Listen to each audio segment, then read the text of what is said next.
Hi everyone, welcome to Cynthia Brende. आज के video में डिस्कस करेंगे about different plant growth analysis techniques के बारे में।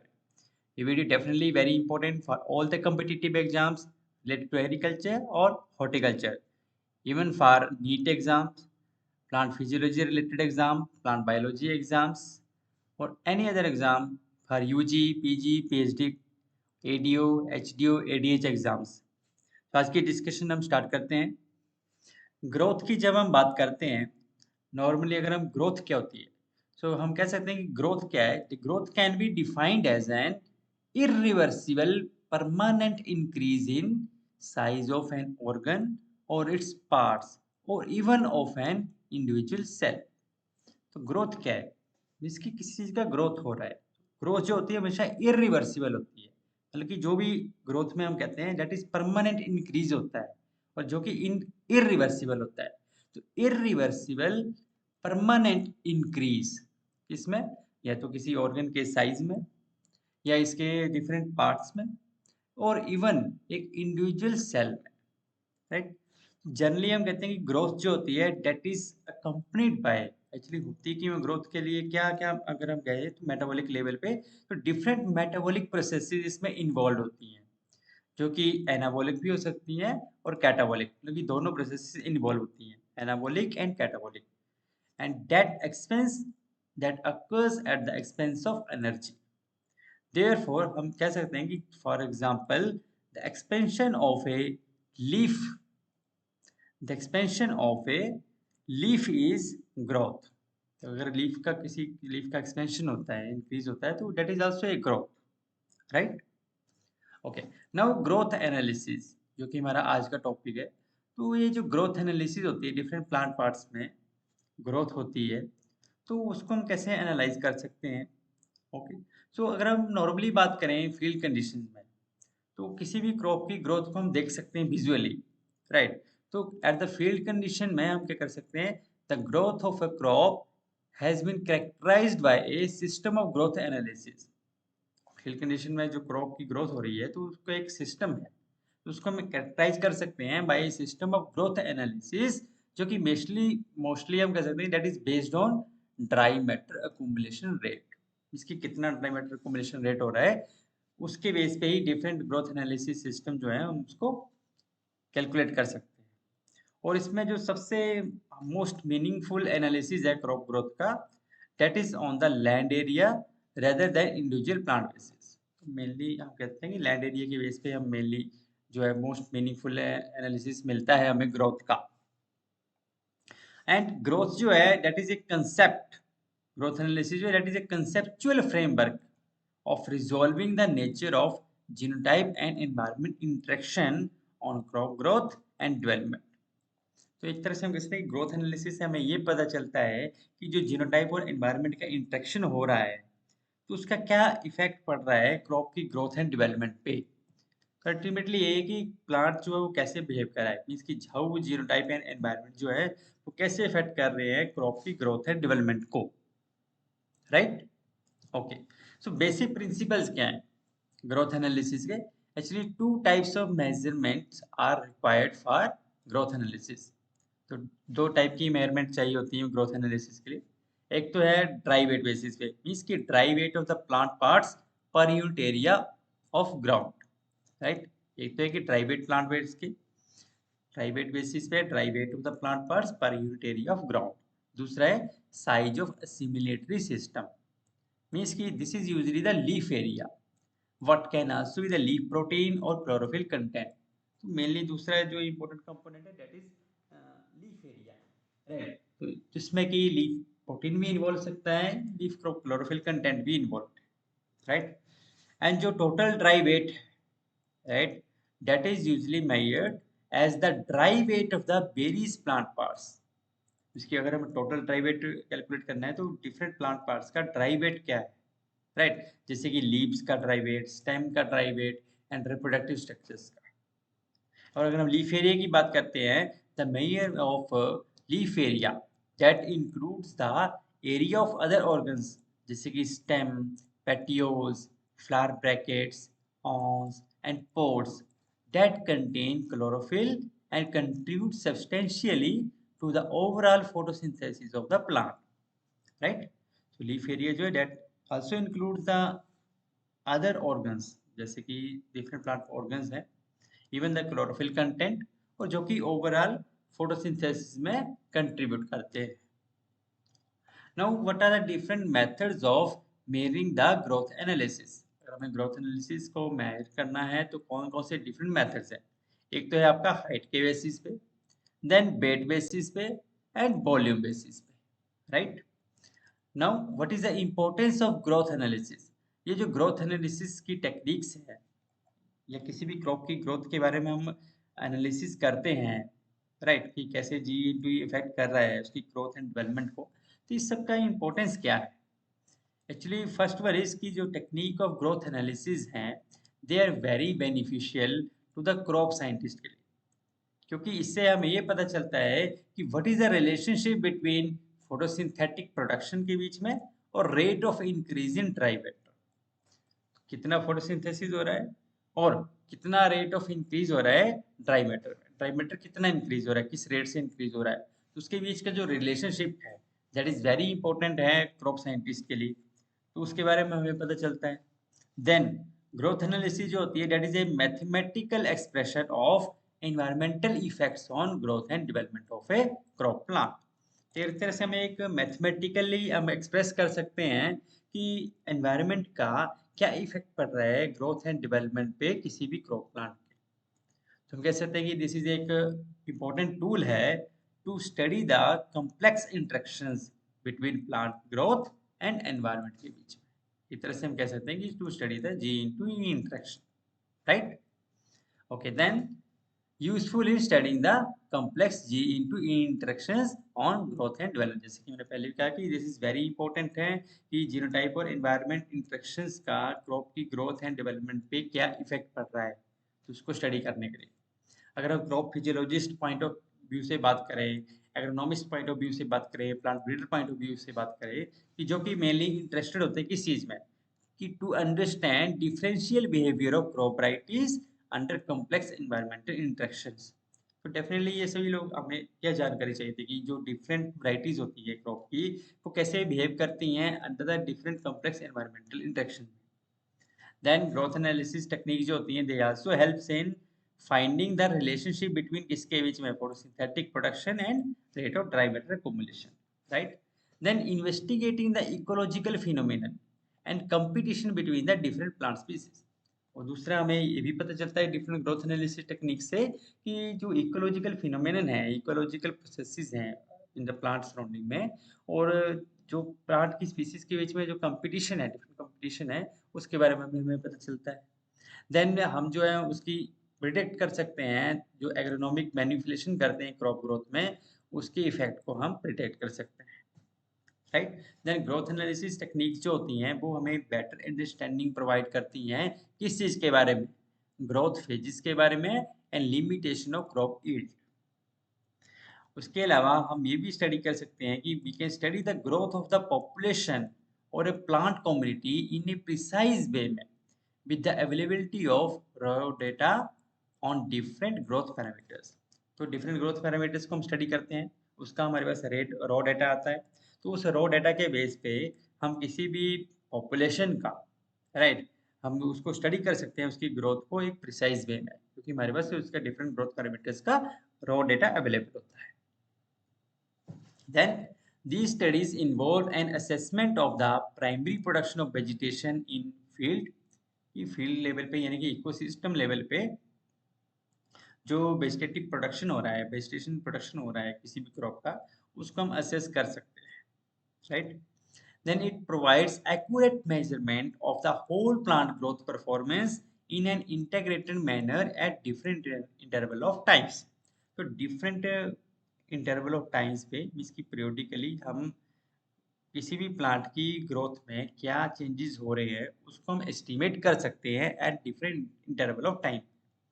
इसके अलावा जो quantitative plant growth analysis that can explain in detail the key ecophysiological processes for increasing the crop production. Then different growth analysis technique से हमें ये भी पता चलता है कि कौन कौन सी डिफरेंट इको फिजियोलॉजिकल प्रोसेसेस हैं जो कि क्रॉप ग्रोथ प्रोडक्शन को एनहांस करने में हेल्प करती हैं।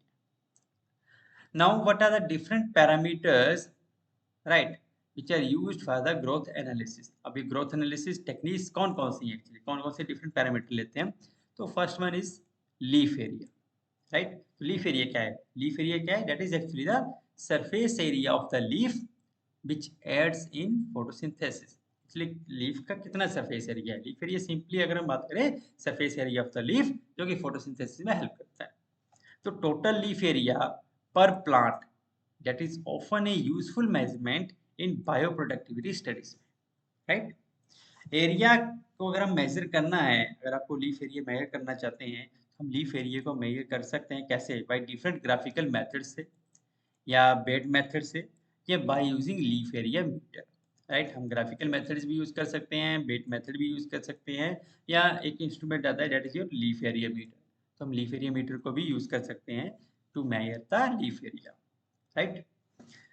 सो हम कह सकते हैं लीफ एरिया जो है that is actually the area of photosynthetic surface, कि प्लांट में जो भी फोटोसिंथेटिक सरफेस होता है उसका मेजरमेंट है। तो that is the area of photosynthetic surface जो कि प्रोड्यूस किया जाता है by individual plant over a period of interval of time. और इसको हम एक्सप्रेस करते हैं कैसे? लीफ एरिया को centimetre square per plant, right, centimetre square per plant. Then leaf area index, तो LAI, लीफ एरिया इंडेक्स क्या है? तो लीफ एरिया इंडेक्स जो एक्चुअली सबसे पहले प्रपोज किया गया था बार्सन के द्वारा 1947 में। तो लीफ एरिया इंडेक्स जो है अगर हम ब्रॉडली बात करें तो इसको डिफाइन कर सकते हैं amount of leaf area in A canopy per unit ground area और सॉइल एरिया, राइट। तो हम कह सकते हैं कि तरह से लीफ एरिया इंडेक्स क्या है? Total leaf area occupied by the plant, ठीक है, per unit of ground area. Means की total leaf area of the plant कितना है डिवाइड बाय ग्राउंड एरिया कितना ऑक्युपाइड किया जा रहा है उस प्लांट के द्वारा, राइट। तो that is your leaf area index. तो एक तरह से हम कह सकते हैं कि क्योंकि इसका यूनिट भी मीटर स्क्वायर हो जाएगा, इसका यूनिट भी मीटर स्क्वायर हो जाएगा, तो सेम यूनिट है, तो हम कह सकते हैं कि जो लीफ एरिया इंडेक्स है दैट इज डायमेंशन लेस होता है।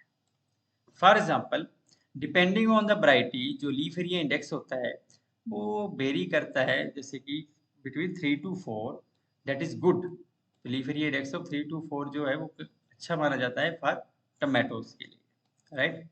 इसके अलावा हम कह सकते हैं कि जो लीफ एरिया इंडेक्स है LAI दैट इज एक बहुत ही क्रिटिकल पैरामीटर है अगर हमें टेरेस्ट्रियल इकोलॉजी को अंडरस्टैंड करना है, हाइड्रोलॉजिकल एंड बायोजियोकेमिकल प्रोसेसेस को अंडरस्टैंड करना है। तो लीफ एरिया इंडेक्स जो है हम कह सकते हैं that is a measure of canopy foliage content commonly used in studies of vegetation and ecosystem, right. तो कैनोपी फॉलिएज कंटेंट को हम मेजर कर सकते हैं जो कि मेनली वेजिटेशन और इकोसिस्टम स्टडी में इन्वॉल्व होता है। और लीफ एरिया इंडेक्स जो है that is one of the core parameter होता है इकोलॉजी में, इन इकोलॉजी में, क्योंकि ये क्या करता है एक्चुअली ये कैनोपी स्ट्रक्चर को और इकोसिस्टम फंक्शन को लिंक करता है। लीफ एरिया इंडेक्स जो होता है वो रेंज करता है 1.3 प्लस माइनस 0.9 से फॉर डेजर्ट प्लांट्स के लिए टू 8.7 तक plus minus 4.3 and for the tree plantation, right, and up to 20 depending upon the bio. The temperate evergreen forest जो होते हैं पर्टिकुलरली जो नीडल लीफ होते हैं जिनमें एंड ब्रॉड लीफ दोनों टाइप के, they displays the highest average leaf area index लगभग 5.1 to 6.7। Then next is leaf area ratio LAR। तो जो टर्म है लीफ एरिया रेशो ये किसने प्रपोज की थी? रेडफोर्ड ने 1967 में। ये एक्चुअली क्या करता है लीफ एरिया रेशो LAR क्या करता है? ये एक्सप्रेस करेगा हमारा ratio between the area of the leaf lamina to the total plant biomass, right, total plant biomass. ये लीफ लैमिना का एरिया कितना है to the total plant biomass, और द लीफ एरिया रेशियो जो होती है वो रिफ्लेक्ट करता है क्या? The leafiness of a plant और amount of leaf area found per unit of biomass, right. तो लीफीनेस कितना प्लांट जो है वो कितना लीफी है पर यूनिट अगर हम बात करें बायोमास की, राइट। इट रिफ्लेक्ट्स, क्या रिफ्लेक्ट करता है लीफ एरिया रेशियो? कि लीफीनेस ऑफ ए प्लांट और the amount of leaf area, कितना लीफ एरिया फाउंड हो रहा है पर यूनिट ऑफ बायोमास। और इसको हम एक्सप्रेस करते हैं इन centimetre square per gram of plant dry weight, right. So leaf LAR क्या हो जाएगा, लीफ एरिया रेशियो हो जाएगा आपका leaf area per plant to the plant dry weight. तो नेचुरली लीफ एरिया आपका सेंटीमीटर स्क्वायर में है, plant dry weight in gram में, तो इसके एक्सप्रेस करते हैं हम centimetre square per gram. Next is leaf weight ratio, that is your LWR। Leaf weight ratio जो है it was find by Pate et al 1971 में। लीफ वेट रेशियो यानी कि LWR जो है इसको हम एक्सप्रेस करते हैं as the dry weight of leaves to the whole plant dry weight, means की लीफ का dry weight with respect to whole plant dry weight. So it is the measure of leafiness of the plant on a bed basis. तो ये भी actually measurement करता है leafiness of plant का on bed basis. तो leaf weight ratio क्या हो गया, leaf dry weight to the total plant dry weight, तो इसको हम एक्सप्रेस करेंगे ग्राम पर केजी में। Then SLA means specific leaf area, right. तो स्पेसिफिक लीफ एरिया जो होता है actually that is a measure of the leaf area of plant to the leaf dry weight, that is specific leaf area means की leaf area of a plant to the leaf dry weight, and इसको हम express करेंगे centimetre square per ग्राम में। और ये किसने propose किया था, ये भी क्वेट एट आल ने 1971 में। तो SLA क्या हो जाएगा, specific leaf area that is total leaf area divided by total leaf dry weight, naturally express होगा सेंटीमीटर स्क्वायर पर ग्राम। तो there exist a relationship between जो आपका लीफ एरिया रेशियो होता है, स्पेसिफिक लीफ एरिया हो गया and leaf weight ratio के बीच में। तो LR is equal to SLA into LWR। तो लीफ एरिया रेशियो एक्चुअली हम कह सकते हैं that is the product of specific leaf area and leaf weight ratio का, right. Okay, then leaf area duration LAD। Leaf area duration क्या है, actually ये correlate करता है जो ड्राई मैटर यील्ड होती है विथ लीफ एरिया इंडेक्स के साथ। और एक इसने प्रपोज किया था पावर एट आल ने, पावर एंड इस ग्रुप्स ने 1967 में। ओके, एंड सो हम कह सकते हैं it correlate the dry matter yield with leaf area index के साथ। तो दिस इज हम कह सकते हैं the integrated leaf area index with time and called as leaf area duration.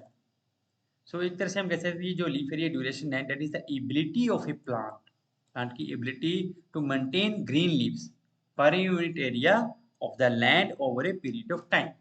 कि प्लांट की एबिलिटी है कि वो कितने टाइम तक ग्रीन लीव्स को मेंटेन कर पाता है, इसकी पर unit area and over a period of time, right. तो इस तरह से हम कह सकते हैं कि ये क्या रिफ्लेक्ट करता है लीफ एरिया ड्यूरेशन, ये रिफ्लेक्ट करता है वाइटलिटी ऑफ द लीव्स, ये लीव्स कितने वाइटल रहते हैं, and an opportunity for assimilation. इसलिए हम कह सकते हैं कि जो लीफ एरिया ड्यूरेशन है that is L1 plus L2 divided by 2 into T2 minus T1। तो L1 एंड L2 क्या है, तो that is your leaf area index at time T1 पे, leaf area index at time T2 पे। तो T2 minus T1 क्या हो जाएगा, that is a time interval हो जाएगा इन डेज में, राइट। सो मीन्स की लीफ एरिया इंडेक्स कितना होगा एट डिफरेंट टाइम इंटरवल पे। तो वही है कि लीफीनेस मीन्स की प्लांट कितना ग्रीन लीव्स मेंटेन करता है per unit area of the land over a period of time. तो जनरली एक रिलेशनशिप एग्जिस्ट करता है बिटवीन यील्ड और इसके बीच में। तो yield is equal to actually that is leaf area duration into net assimilation rate LAD into NAR। Next is specific leaf weight. तो स्पेसिफिक लीफ बेड क्या होता है, so it is a major of leaf weight. तो leaf bed को major करता है per unit leaf area, simple. So it is a measure of leaf bed per unit of leaf area. So hence it is a ratio expressed in gram per centimeter square, क्योंकि mayor leaf wait ग्राम में और per unit of leaf area that is in centimetre square में। और ये जो term में किसने suggest की थी, पियर्स एट आल ने 1968 में, राइट। सो इट मीन्स कि अगर आपका ये जो रेशियो है स्पेसिफिक लीफ वेट अगर ज़्यादा है आपका पर unit of leaf area, means SLW अगर ज़्यादा रहता है, वैल्यू ज़्यादा रहती है, तो ये वो क्या इंडिकेट करता है कि ज़्यादा बायोमास है and A positive relationship with yield can be expected. तो बायोमास ज़्यादा तो यील्ड ज़्यादा होगा, राइट। तो ये एक तरह से हम कह सकते हैं कि ये रिलेटेड होता है with photosynthetic efficiency of crop plant के साथ। तो स्पेसिफिक लीफ वेट क्या हो जाएगा, total leaf dry weight and to the total leaf area, यानी कि ग्राम पर सेंटीमीटर स्क्वायर इसका यूनिट हो जाएगा।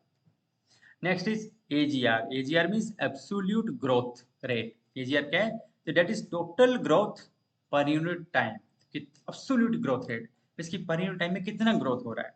तो सिंपली हम कह सकते हैं this is a simple measure of rate of increase in weight. AGR absolute growth rate, that is W2 minus W1 upon to the ratio of T2 minus T1. इसकी W2 क्या है, फाइनल वेट यानी कि dry weight at time, right, और T2 पे, और W1 क्या है, इनिशियल वेट होता है एट टाइम T1 पे. This is T2. Okay, so T2 final time and T1 is initial time. तो इसको हम एक्सप्रेस करेंगे gram per day. Then CGR यानी कि क्रॉप ग्रोथ रेट. तो क्रॉप ग्रोथ रेट क्या होता है, ये जो मेथड ही सजेस्ट किया था वॉटसन ने 1958 में. Okay, so crop growth rate क्या एक्सप्लेन करता है, the dry matter accumulation rate, इसकी कितना ड्राई मैटर अकोमुलेट हो रहा है per unit land area per unit time. Dry matter accumulated per unit land area per unit time, इसको हम एक्सप्रेस करेंगे gram per metre square per day, right. तो crop growth rate W2 minus W1 upon SA into T2 minus T1. तो W1 और W2 क्या है, crop dry weight हो गए at beginning and at the end of interval, means की T1 and T2 के, right. And T1 and T2 क्या है, वो करस्पॉन्डिंग नंबर ऑफ डेज है. SA क्या है, SA जो that is soil area occupied by the crop at each sampling. जब जब हम उसका डेटा लेंगे, सैंपल लेंगे, उस टाइम कितना सोइल एरिया ऑक्युपाई कर रही है वो crop, right. So crop growth rate जो होता है दैट इज एक्चुअली क्या है, dry matter accumulated per unit land area per unit time. Then net assimilation rate NAR. So net assimilation rate क्या है, तो ये जो टर्म है net assimilation rate that was used by Williams ने 1947 में सबसे पहले यूज की थी. और नेट एसिमिलेशन रेट क्या है, इसको हम डिफाइन करते हैं as the dry matter increment per unit leaf area, means कि कितना ड्राई मैटर इंक्रीज हो रहा है पर यूनिट लीफ एरिया, और per unit leaf dry weight per unit of time, right. So net assimilation rate जो होती है, एक तरह से हम कह सकते हैं that is a measure of the average photosynthetic efficiency of leaves in A crop community. तो एवरेज फोटोसिंथेटिक एफिशिएंसी कितनी है लीव्स की इन ए क्रॉप कम्युनिटी में. सो हम कह सकते हैं जो नेट एसिमिलेशन रेट होता है that gives the estimate of net photosynthesis. एक तरह से हम कह सकते हैं नेट फोटोसिंथेसिस के बारे में बताता है. तो इसको कैलकुलेट करने के लिए हम use this formula that is net assimilation rate is equal to W2 minus W1 upon T2 minus T1 into logarithm of L2 minus L1 and divided by L2 minus L1. तो इसको express करेंगे हम ग्राम पर centimetre square per day. तो W1 and W2 क्या हो जाएंगे, dry weight हो जाएंगे होल प्लांट के at time T1 and T2 पे. L1 एंड L2 क्या है, these are the leaf weight और लीफ एरिया है at time T1 and T2 पे, राइट. तो there exist a relationship between net assimilation rate. तो net assimilation rate is the, हम कह सकते हैं it is the ratio of RGR relative growth rate and leaf area ratio.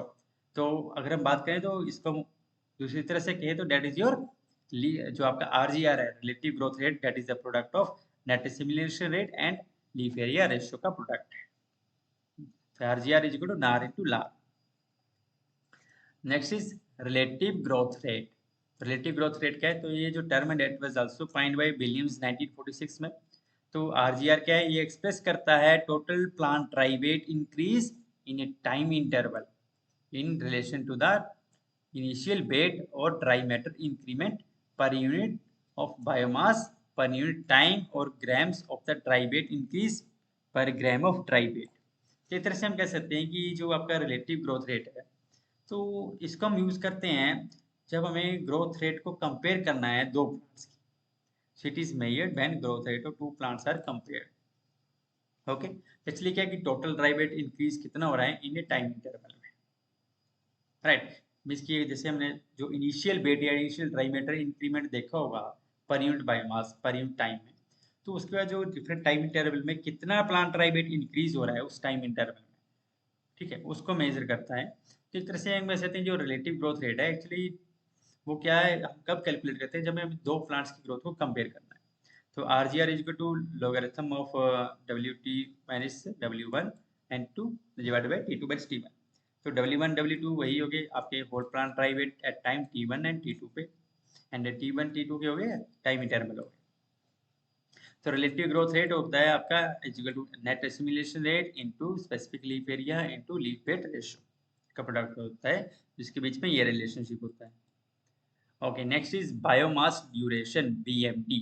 तो ये क्या होता है, time for which total biomass is maintain. Biomass duration means कि कितनी ड्यूरेशन के लिए जो टोटल बायोमास है वो मेंटेन रह रहा है प्लांट. तो that is equal to W2 plus W1 into T2 minus T1 divided by 2, right. And yield और बायोमास ड्यूरेशन के बीच में क्या रिलेशन है? यील्ड जो होती है that is equal to BMD, biomass duration into relative growth rate का प्रोडक्ट है। Okay, next is specific absorption rate, SAR. तो ये क्या होता है? The rate of intake of mineral nutrients in plant. तो ये क्या एस्टिमेट करता है कि किस रेट से मिनरल न्यूट्रिएंट्स को प्लांट अपटेक कर रहा है, इनटेक कर रहा है, ले रहा है, राइट। तो this is equal to 1 upon RW into N2 minus N1 divided by T2 minus T1। N1 and N2 क्या हो गया? न्यूट्रिएंट कंटेंट हो गया प्लांट्स का eight time T1 and T2 पे। RW क्या है? That is dry weight of roots. तो दैट इज क्योंकि रूट से हम मोस्टली प्लांट जो होते हैं रूट आपका न्यूट्रिएंट लेते हैं, न्यूट्रिएंट अपटेक होता है। तो स्पेसिफिक अब्जॉर्प्शन रेट, इसकी rate of intake of nutrients in the plants. Then harvest index. So harvest index के that is a measure of conversion efficiency of dry matter into economic product. Harvest index कैसे calculate करते हैं हम? That is the ratio of economic yield to the total biological yield into 100 और इसको हम percentage में express करते हैं। तो this is also very important. कई बार डायरेक्ट इसके फॉर्मूले पूछता है जितने भी हमारे ग्रोथ एनालिसिस टेक्निक्स हैं। तो हार्वेस्ट इंडेक्स हो जाएगा आपका economic yield to the total biological yield into 100, right. So this was all about today. अगर आपको वीडियो अच्छा लगा हो तो काइंडली शेयर करें, सब्सक्राइब करें एंड लाइक करें। Stay tuned with sincere brainery. जय हिंद।